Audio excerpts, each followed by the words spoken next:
பெற்ற தாய் தன்னை மகன் மறந்தாலும் பிள்ளையை பெறும் தாய் மறந்தாலும் உற்றதேகத்தை உயிர் மறந்தாலும் உயிரை மேவிய உடல் மறந்தாலும் கற்ற நெஞ்சகம் கலை மறந்தாலும் கண்கள் நின்று இசை இமைப்பது மறந்தாலும் கற்ற நெஞ்சகம் கலை மறந்தாலும் கண்கள் நின்று இமைப்பது மறந்தாலும் நற்றவர் தவர் உள்ளின்று ஓங்கும் நம சிவாயத்தை நான் மறவேனே.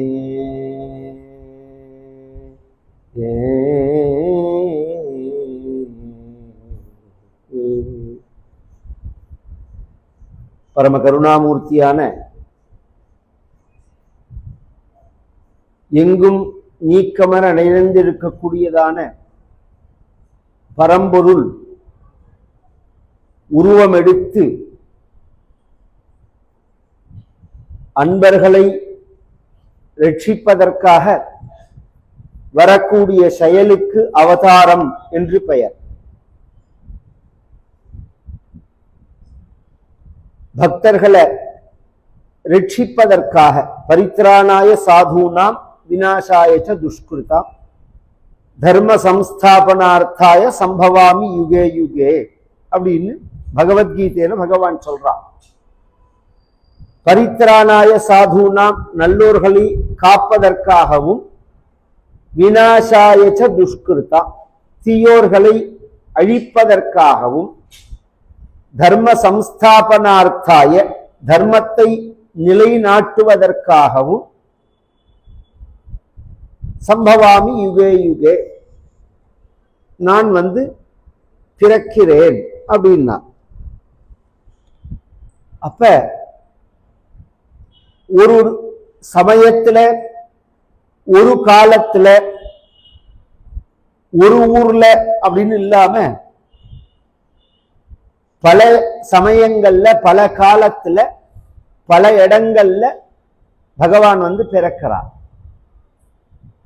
அதெல்லாம் தொகுத்து பகவானுடைய பிறப்புல ஒரு அவதாரமா இருக்கக்கூடிய வியாசர் அப்படிங்கிறவர் நமக்கு புராணங்களாக தரார்.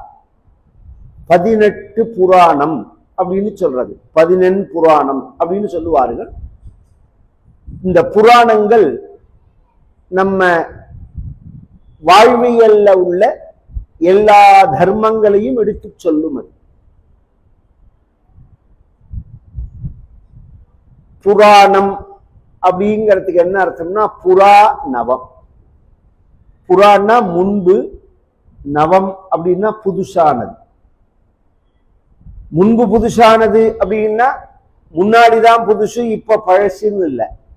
நவம் நவம் எப்போதுமே புதுசா உள்ளது. ஒரு சாதாரணமா ஒரு பேப்பரையோ ஒரு புஸ்தகத்தையோ ஒரு தடவை 2 தடவைக்கு மேல நம்மால படிக்க முடியாது, அலுப்பு தட்டும் நமக்கு. இப்பயே அன்னைக்கு நியூஸ் பேப்பர் வருது, படிச்சு முடிச்சுட்டு அதை கொண்டு எங்க வைக்கிறோம்? நாம செருப்பு ஸ்டாண்டு பக்கத்துல வைக்கிறோம். செருப்பு ஸ்டாண்டு பக்கத்துல கொண்டு அதை வைக்கிறோம். நாம கந்தசஷ்டி கவசத்தை படிச்சுட்டு அந்த புஸ்தகத்தை எங்க வைக்கிறோம்? நாம தினம் படிக்கிறோம். படிச்சுட்டு பூஜை ரூம்ல வைக்கிறோம், பூஜையில வைக்கிறோம். அதுக்கு என்ன வித்தியாசம்? அது வெறும் வார்த்தைகள், இவைகள் மந்திரங்கள். நம் வாழ்வியல்ல நமக்கு பல நன்மைகளை கொடுக்கக்கூடியதான சொற்கள். அது சொல்லுலேயே நன்மையும் செய்யலாம், தீமையையும் செய்யலாம். ஒரு வார்த்தை நம்மளை சந்தோஷப்படுத்துறது, ஒரு வார்த்தை நம்மளை வருத்தப்பட வைக்கிறது, ஒரு சொல் நம்மளை கோபப்படுத்துறது, ஒரு சொல் நம்மளை அமைதியாக்குறது. சொல்லுதானே, அதுக்கு எத்தனை சக்தி இருக்கு. சாதாரணமா வாழ்வியல்ல நாம பேசக்கூடிய இந்த வார்த்தைகளுக்கே இப்படி சக்தி இருக்குன்னு சொன்னா, அவதார புருஷர்களான சித்தர்களான யோகீஸ்வரர்களான முனிவர்கள் பேசின வார்த்தைகள் என்றென்றும் நிலைத்திருக்கக்கூடியதான சக்தி உள்ளது.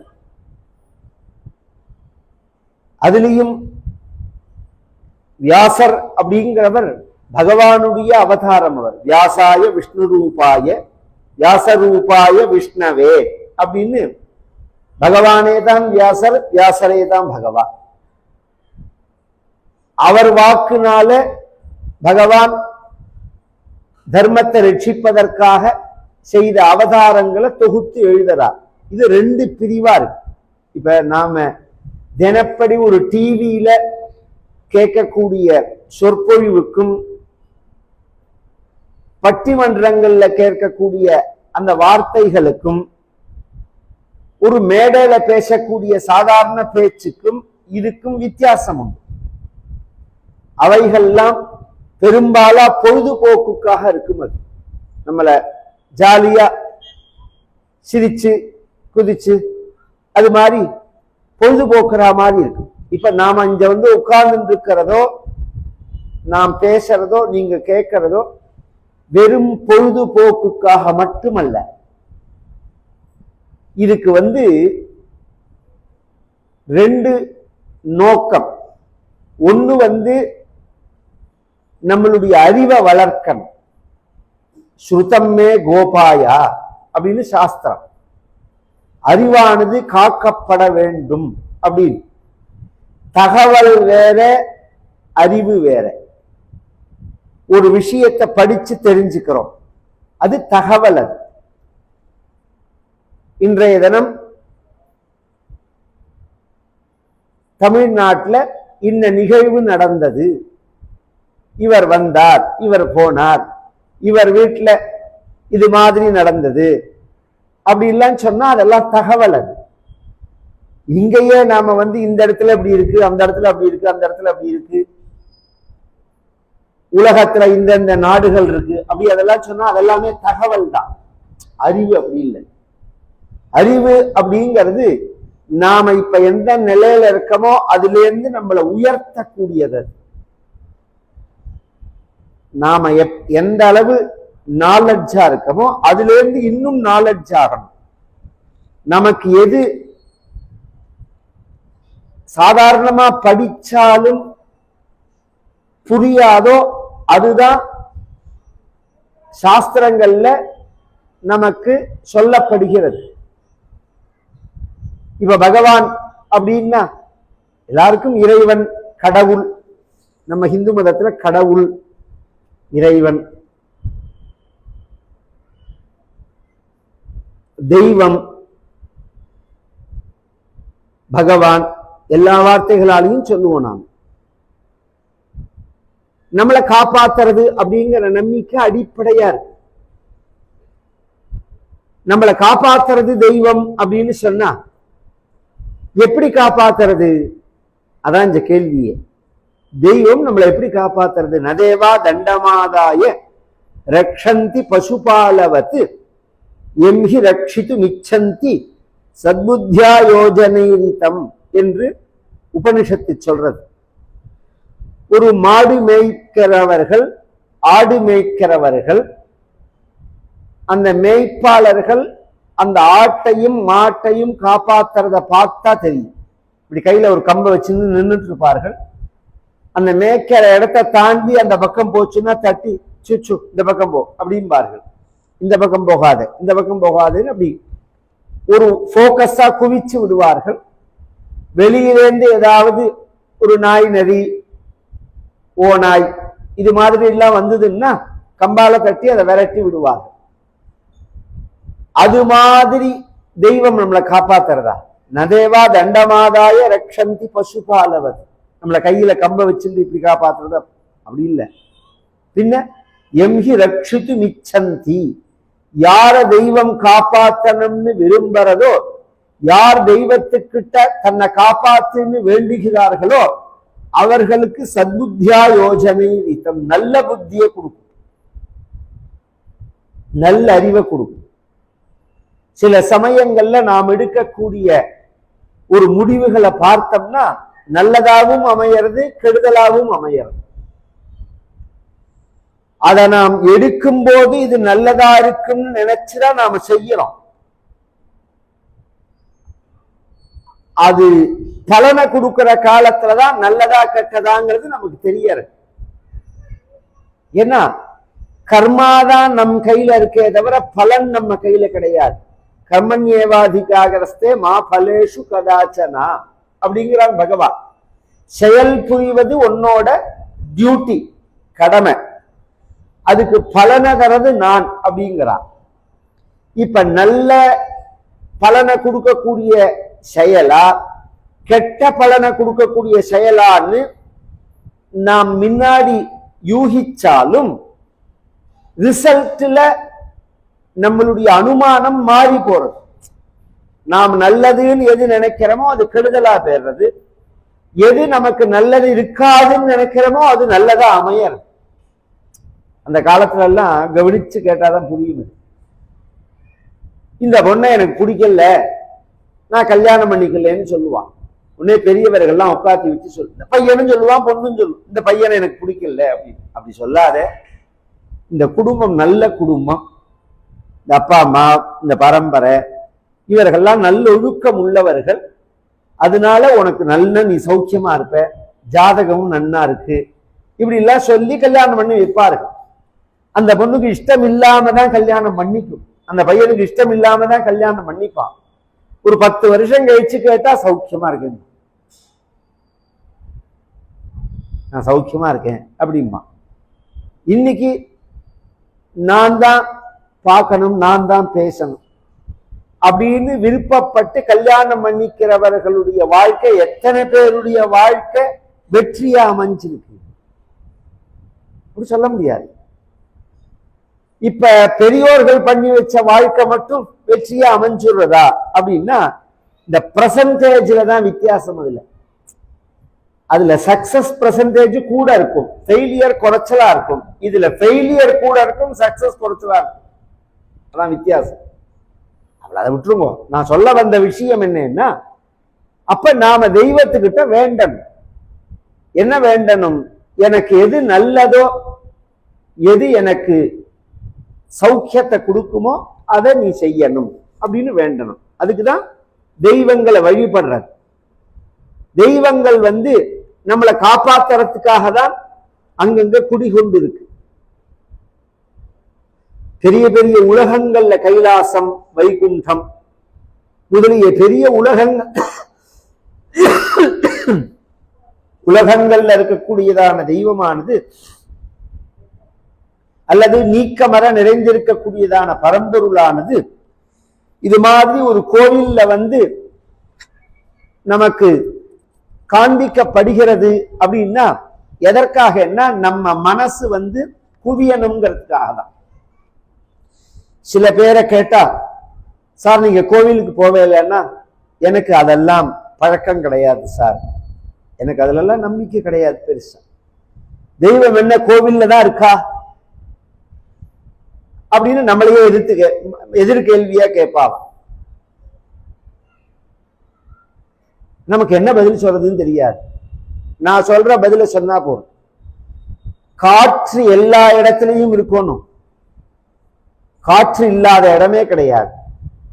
அப்புறம் எனக்கு ஃபேன் போட்டுக்கிறீங்க. காற்று இல்லாத இடமே கிடையாது, ஃபேன் என்னத்துக்கு? அந்த காற்றை நமக்கு போக்கஸ் பண்ணி கொடுக்கறதுக்கு. காற்று இருக்கு, ஆனா நமக்கு அது பத்தல்ல. காற்று இல்லைன்னா நம்ம மூச்சை விட முடியாது, இருந்தாலும் நம்ம மேல அது உணரணும். அதுக்காக தான் ஃபேன். ஒரு காலத்துல விசிறி மாதிரி வச்சு பாருங்கள், அப்புறம் ஃபேன் எல்லாம் வந்தது, இப்ப ஏசி மாதிரிலாம் வந்தது. அதுபோல எல்லா இடத்திலையும் நீக்கமர நிறைந்து இருந்தாலும், காற்று போல எல்லா இடத்திலையும் கடவுள் இருந்தாலும் எனக்கு உணர்ற சக்தி இல்லை. எனக்கு இன்னும் தேவைப்படுறது. இப்ப அந்த ஐயப்பன் சந்நிதியில இந்த ஐயப்பனை பார்க்கும்போது உள்ள ஒரு உணர்வு நடு ரோட்ல போய் உட்கார்ந்து கண்ண முடிந்தா வருமா? வரும். யாரோ சில சித்தர்களுக்கு, யோகிகளுக்கு, ஞானிகளுக்கு வரும். எல்லாருக்கும் வரும்னு சொல்ல முடியாது. பிரதிமாசு அப்ரபுத்தா நாம் அப்படின்னு சாஸ்திரம். அந்த நிலையை நாம் அடைஞ்சுட்டா அப்புறம் கோவில் தேவையில்லை. நம்ம மதம் எல்லாத்தையும் சொல்றது கோவில் தான் அப்படின்னு சொல்லல. எல்லாமே இறைவன் தாங்கிறது. நீ பார்க்கிற எல்லா பொருளுமே இறைவன் தாங்கிறது. அந்த நிலை நமக்கு வந்துடுத்துன்னா கோவில் அவசியம் இல்லை. ஆனா அந்த நிலையை நாம் அடைவதற்கு கோவில் தேவைப்படுறது. இது மாதிரி நாம் வேண்டும் போது தெய்வம் என்ன பண்ணும்? இந்த புத்தி இருக்கு பாருங்க, கெட்ட காலத்துல சில விஷயங்கள் நல்லதா தோணும். நாம முயற்சி பண்ணாலும் அது நடக்காது. நல்ல காலத்துல நாம் அதை விரும்பலைனாலும் நடக்க வைக்கும். இதுக்குதான் இறை வழிபாடுங்கிறது. தெய்வத்தை நாம் வணங்கணுங்கிறது அதுக்குதான். சில பேர் சொல்லுவார்கள், நான் வேண்டினேன் சார், எனக்கு அது பலிக்கவே இல்லை அப்படின்பாரு. பலிக்கலைங்கிறதுக்காக இறைவன் உனக்கு அருள் அல்ல அப்படின்னு நினைச்சுடாத. பலிச்சா உனக்கு கஷ்டங்கிறதுனால கொடுக்கல, பலிச்சா உனக்கு பிரச்சனை. ஏன் புரியுற மாதிரி சொல்றேன். நாம தெய்வத்துக்கிட்ட என்ன வேண்டுறோம்? எனக்கு அது வேணும் இது வேணும்னு வேண்டுறோம். எனக்கு கார் வேணும், எனக்கு வீடு வேணும், எனக்கு மனைவி வேணும், எனக்கு குழந்தை வேணும் அப்படின்னு வேண்டுறோம். எதுக்காக வேண்டுறோம்? நான் சௌக்கியமா இருக்கணுங்கிறதுக்காக அப்படின்னு சொல்றோம். எல்லார் ஜாதக ரீதியாவும் எல்லாம் சௌக்கியத்தை கொடுக்குறாரு. வீடு சௌக்கியத்தை கொடுக்கணும்னு நாம நினைக்கிறோம், கார் சௌக்கியத்தை கொடுக்கணும்னு நாம நினைக்கிறோம், கல்யாணம் பண்ணிட்டா சௌக்கியமா இருப்போம்னு நாம நினைக்கிறோம், குழந்தை பிறந்தா சௌக்கியமா இருப்போம்னு நினைக்கிறோம். வீடு கட்டி கஷ்டப்படுறவர்கள் எத்தனை பேர் உண்டு? வீடு கட்டி இன்னும் ஆச்சரியமா சொல்றேன், லட்சக்கணக்கான ரூபாய் லோன் போட்டு வீட்டை கட்டிட்டு இவன் எங்கேயோ இருப்பான். இவன் உத்தியோகம் எங்கேயோ இருக்கும். 50 லட்சம் ரூபாய் 60 லட்சம் ரூபாய்க்கு வீட்டை கட்டிட்டு இவன் எங்கேயோ நார்த் இந்தியால ஒரு ஊர்ல காத்தே வராத வீட்டுல வாடகைக்கு மண்ணாடி இருப்பான். இந்த வீட்டுல 10-15,000 ரூபாய் கொடுத்துட்டு ஒருத்தன் சௌக்கியமா இருப்பான், வாடகைக்கு இருப்பான். 30 வருஷம் கழிச்சு வேலை எல்லாம் முடிஞ்சுட்டு வருவான் அந்த வீட்டுக்கு. 3 வருஷத்துக்குள்ள போயிடுவான், மேல போயிடுவான். அப்ப வீடு உனக்கு சொத்து இருக்குங்கிறது போராது, நீ சௌக்கியமா இருக்கியாங்கிறது தான் விஷயம். அப்ப தெய்வத்துக்கிட்ட நாம இது மாதிரி எல்லாத்தையுமே சொல்லலாம். கல்யாணம் பண்ணிட்டு சௌக்கியமா இருப்போம்னு நினைக்கிறோம். நாம கல்யாணம் பண்ணிட்டு சௌக்கியமா இருக்காருன்னு எல்லாரையும் சொல்ல முடியுமா? அப்ப தெய்வத்துக்கிட்ட நாம என்ன வேண்டணும்னா, எனக்கு எது சௌக்கியமோ அதை கொடுன்னு சொல்லணும், எனக்கு எது நல்லதோ அதை செய்யி அப்படின்னு வேண்டணும். அப்படி வேண்டினா அந்த சௌக்கியத்தையும் நல்லதையும் கொடுக்கும். எது நமக்கு சௌக்கியத்தை கொடுக்காதோ அதை விலக்கிடும். நமக்கான அது புரியாது. ஒரு பெரிய ராஜாட்ட 2 பேர் வேலை பார்த்தார் மந்திரியாக. ஒரு சிற்றரசனவன். அந்த ராஜாவுக்கு ஒரு பிறந்த நாள் வந்தது. அந்த பிறந்த நாள்ல ராஜா ஒவ்வொருத்தருக்கும் கிஃப்ட் கொடுக்கும் போது இந்த 2 மந்திரிகளையும் கூப்பிட்டு, உங்களுக்கு என்ன கிஃப்ட் கொடுக்கணும் அப்படின்னு நினைக்கிறேன், நீங்க விரும்புறத கொடுக்கணும்னு நினைக்கிறேன், உங்களுக்கு என்ன வேணும்? ஒருத்தர் சொன்னார், எங்க வீட்டுல பெரிய குடும்பமா இருக்கு, ஆனா நல்ல பால் கிடைக்க மாட்டேங்கிறது, அதனால ஒரு வேலைக்கு 5-6 லிட்டர் கறக்கக்கூடியதான ஒரு பசுமாடு வேணும்னா. அந்த காலத்துல உடனே ராஜா பசுமாட்டை கிஃப்டா கொடுத்துட்டான். மற்றொருவரை கூப்பிட்டு கேட்டான், உங்களுக்கு என்ன வேணும்னு கேட்டான். அவர் சொன்னார் எனக்கு சேம் ப்ராப்ளம் தான், இந்த பால் கிடைக்கல அப்படிங்கிறது தான் ப்ராப்ளம். அப்ப உங்களுக்கு ஒரு பசுமாடு வேண்டாம் அப்படின்னா எப்படின்னா, என்னால பசுமாட்டை கொண்டு வீட்டுல கட்டி காப்பாத்துறதுக்குள்ள சக்தி கிடையாது, என் வீட்டுல இடமும் கிடையாது, அதை கவனிக்கிறதுக்கு ஆளும் கிடையாது. என்ன பண்ணலாம்னா, உங்க அரண்மனையில பெரிய இடம் இருக்கு, 100 மாடுக்கு மேல இருக்கு, அதுல நிறைய 50-60 மாடு கறக்கிறது. அதனால ஒரு வேலைக்கு 5 லிட்டர் வீதம் அரண்மனையில இருந்து எனக்கு பாலை கொடுத்துருவோம்.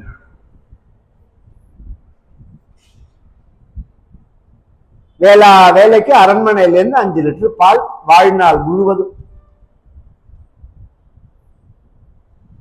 சௌக்கியம் வேணும்னு கேட்டவன் கதை, பால் கேட்டவன் கதை. கல்யாணம் ஆகணும் வீடு வேணும்னு கேட்டவன் கதை, மாடு கேட்டவன் கதை. மாடை வாங்கின்னு போனா அதை முதல்ல காப்பாத்தி ஆகணும், வேலைக்கு அதுக்கு தீனி வச்சாகணும். அந்த மாடை கவனிச்ச இன்னைக்கு எல்லாம் பழகிக்கணும். நாம கொஞ்ச நாள் போனா கொஞ்சம் அப்படி ஆயிடும் அது. ஏன்னா நாம சாப்பிட்ற உணவு எல்லாமே விஷம் ஆயிட்டு வருது, ரொம்ப பேருக்கு தெரியாது. இன்னைக்குமே சில வியாதிகளுக்கு டாக்டர்கிட்ட கவனிச்சா, நம்ம அலோபதி டாக்டர்கள் எத்தனை பேர் அதை கவனிச்சு சொல்லுவான்னு தெரியாது. ஹோமியோபதி, சித்தா, ஆயுர்வேதத்துல நல்ல கெட்டிக்கார டாக்டர்களா இருந்தா முதல்ல பாலை நிறுத்தும்பா, பால் சாப்பிடாதேன்பா. பாலை நிறுத்தினாலே பாதி வியாதி குறைஞ்சிடும். என்ன சார் சொல்றீங்க, பால் தானே சத்தான உணவுன்னா, கண்டிப்பா பால் தான் சத்தான உணவு, அது நல்ல பாலா இருந்தா. நாம சாப்பிடுற பால் என்ன வின் அப்படின்னு போடுறானே தவிர அது என்ன வின்னே புரியல. ஆன்னா பசுமாடுன்னு அர்த்தம், தமிழ்ல அப்படின்னா பசுமாடுன்னு அர்த்தம். அது என்ன பால்னு நமக்கே தெரியாது. அதையும் தாண்டி அந்த மாடுகளை கவனிச்சாதான் தெரியும். அது ரோடு மேயறதே அது திங்காதது கிடையாது. பிளாஸ்டிக் பையில இருந்து ஆரம்பிச்சு, போஸ்டர்ல இருந்து ஆரம்பிச்சு, அது திங்காததே கிடையாது. ஒரு காலத்துல நல்ல பசும் புல் ஓஷதிகள் மூலிகைகளை சாப்பிட்டு அந்த பாலை நாம் குடிக்கும் போது நம்ம உடம்பும் உறுதியா இருக்கும். இன்னைக்கு அந்த மாட்டை பார்த்தாலே தெரியுமே, இந்த மாடெல்லாம் பாருங்க அப்படியே டொக்கு செத்து போற மாதிரி. அதுக்கு சாதம் போடலையா, ஊசி போடுறானா, என்ன மண்ணாட்டமோ, என்ன பாடும், எத்தனையோ பிரச்சனைகள். நல்ல பால் கிடைச்சா பிரச்சனை இல்லை, கிடைக்கலன்னா கண்ணுக்கு எழுத்தாப்புல கறந்து கொடுக்கறதெல்லாம் நல்ல பால்னு ஆயிடுமா? இந்த மாடு நல்ல மாடா, ஆரோக்கியமான மாடா, அது கொடுக்குற தீனி புண்ணாக்குல பசுமாடு சாப்பிட்றதே பியூர் வெஜிடேரியன் தான். ஆடு மாடெல்லாம் பியூர் வெஜிடேரியன். இன்னைக்கு எத்தனை பிரச்சனைகளுக்கு சொல்ல வர, இன்னைக்கு அதுக்கு கொடுக்கக்கூடிய அந்த தீவனம் ஃபுட்டுல நான்வெஜ்ஜை கலக்கிறாவ. இந்த சில விலங்குகளுடைய தோள்கள், செதில், எலும்பு இதெல்லாம் கலக்கிறாங்க. இதெல்லாம் என்ன எங்க போய் முடியும் அது அப்படிங்கிறத கொஞ்ச நாள் கழிச்சுதான் தெரியும். நமக்கு மாடு வச்சுக்கிறதா வேண்டாமா? அப்ப மாடு வச்சுக்கணுங்கிறத பழக்கத்துக்கு வரதே அந்த மாடை காலங்காலத்தால கறந்த உடனே அவுத்து வெளியில கட்டணும், குளிப்பாட்டி கொண்டு வெளியில கட்டணும். 10 மணி ஆயிடுச்சுன்னா திருப்பி கொட்டைகாய்க்குள்ள கட்டிடணும். வெயில்ல கட்டினா மாடு கறக்காது, சாயங்காலம் பால் குறைஞ்சு போயிடும்.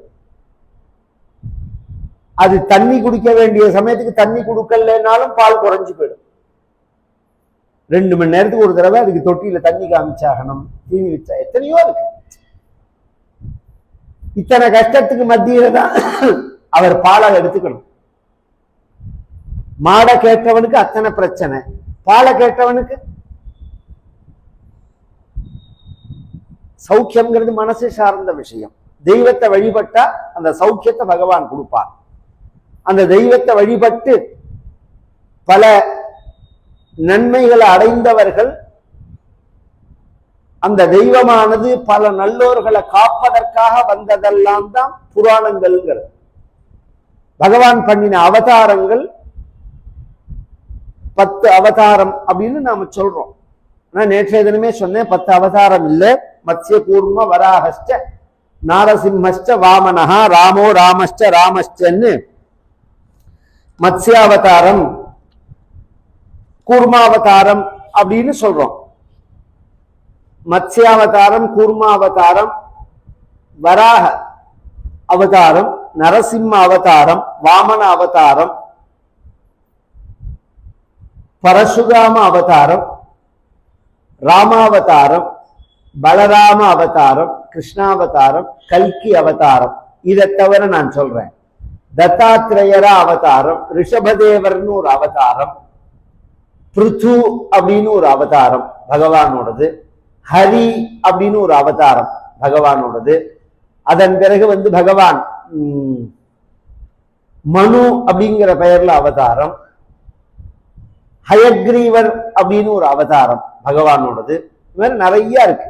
24 வியாசர் பகவானுடைய அவதாரம். இது மாதிரி நிறைய அவதாரங்கள். இவைகளெல்லாம் தொகுத்து சொல்லக்கூடியதுக்கு புராணம். மத்ஸ்யம்னு சொல்லக்கூடிய மீன் சரித்திரத்தை சொல்றதுக்கு மத்ஸ்யாவதாரம்னு பேரு. அது மத்ஸ்யாவதாரம் மத்ஸ்ய கதையை மட்டும் சொல்லாது. மத்ஸ்யம்னு சொன்ன மீன் அப்படின்னு சொல்றோமோ, மீனும் தமிழ்ல பெயர் உண்டு, மச்சம்னு பெயர் உண்டு. தெரியுமா ரொம்ப பேருக்கு? ஒரிஜினல் பெயர் மச்சம்ங்கிறது. மத்ஸ்யம் அப்படிங்கிறது மச்சம் அப்படின்னு இருக்கும். கேரளாவில் போனா மச்சம்னு தான் சொல்லுவார். மீனோட பெயர் அது. இன்னும் சொல்ல போனா மீன் அப்படிங்கிறது சமஸ்கிருத பெயர், மச்சம்ங்கிறது தான் தமிழ் பெயர். மீனாட்சின்னு சொல்லலையா, மீனம் அப்படின்னு ராசியை சொல்லலையா? நமக்கு இப்ப நாம பேசுறதுலயே பெரிய ஒரு நஷ்டம் எதுன்னா, எது நாம பேசுற தாய்மொழி எது வேற்று மொழின்னு நமக்கே தெரியாது.